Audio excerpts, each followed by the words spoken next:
What is going on, Internet? Scott here. I'm also joined once again by Tara from Rev3 Games. Hi, everybody. And we're here to talk about the Xbox One and everything that's going on inside the Xbox booth. So what did you see in there?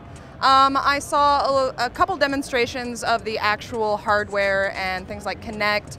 They showed off stuff that you'll be able to do for this sort of proof of concept first-person shooter where, like, if you move left, you'll be able to actually dodge that way. You can tap your head to bring up like X-ray vision, pretty standard stuff like that. Yeah, I was playing with that as well, with the where you're. I believe they say that your movements become an additional thumbstick, and the camera will track you now, and it also is tracking your heartbeat, and they demoed that, and it registers your cheeks, and they also demoed.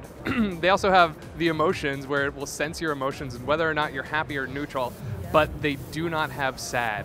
No, they don't, actually. It was kind of disappointing. Yeah, so was I. I was a little sad by that. I was trying to do sad, and it's like, I don't know what you're trying to do here, sir. No one can be sad playing the Xbox One. Yeah, seriously. We also saw sort of a preview of the dashboard and this whole snap thing where you'll be able to watch TV on one side of the screen and then have like your fantasy football statistics on the other side. I don't care about football at all, but it also seems like you'll be able to do like Skype and Twitter and all kinds of social media stuff, so that's pretty cool. Yeah.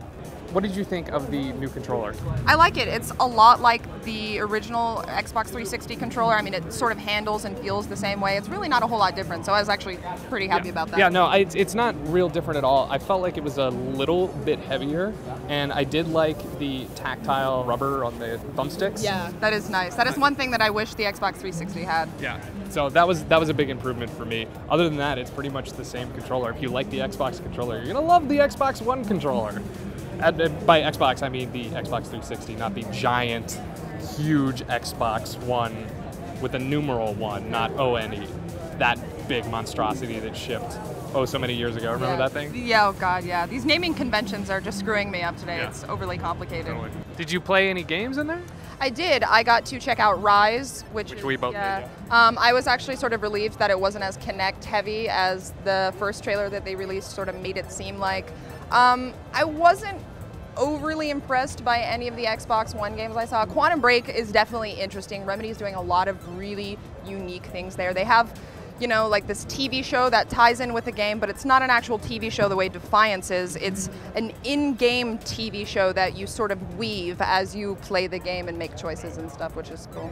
Yeah, I am with you on the whole. I wasn't totally impressed with all the games that they were showing inside the booth because I felt Ryse was someone trying to make a God of War game, but without any of the fun of the early iterations of God of War. It was just Romans fighting each other with a lot of QuickTime events. It didn't really wow me. Forza, if you're into it, it's Forza, you know? I mean, like, you know what to expect there. Yeah. I saw Dead Rising 3 also. I'm a huge fan of the Dead Rising franchise.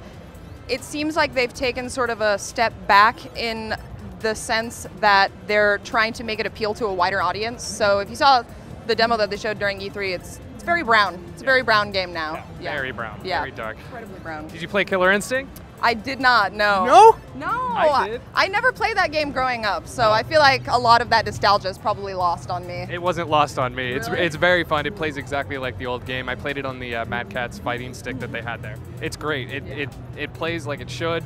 I got a couple combo breakers in there. Nice. I felt really good about myself. I didn't lose anything in the last 15 years or so since I played it. As well you should. Yeah. I also got to play Project Spark, which initially didn't really wow anyone during the press conference, but I kind of like all these creation games. I was a really big fan of Little Big Planet. I spent a lot of time with that. This game could be really cool, but you have to put at least 8 hours into it in the very beginning to understand what you're doing. But once you do, you can actually build these gigantic worlds and have all these characters and pretty much create your own video game. And there's a lot of different options. It has, you know, child options. When this character does this, it does that. Really kind of typical video game stuff. But it's all included in this game, and there are going to be the developer kind of hinted to me that there are going to be additional developments, like maybe you could be able to custom animate characters in the future or throw in your own models. So that's something that if you're into that kind of thing and do have the time to spend with it, I would definitely recommend Project Spark. But as far as like a pick it up and play game, I can't recommend it. So is there anything else that we should look forward to seeing on the Xbox One? Any Titanfall?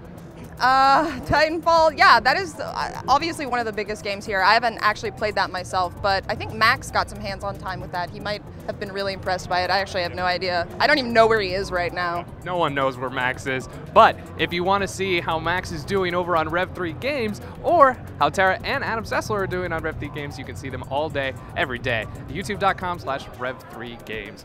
And that pretty much wraps it up here for us at the Xbox booth.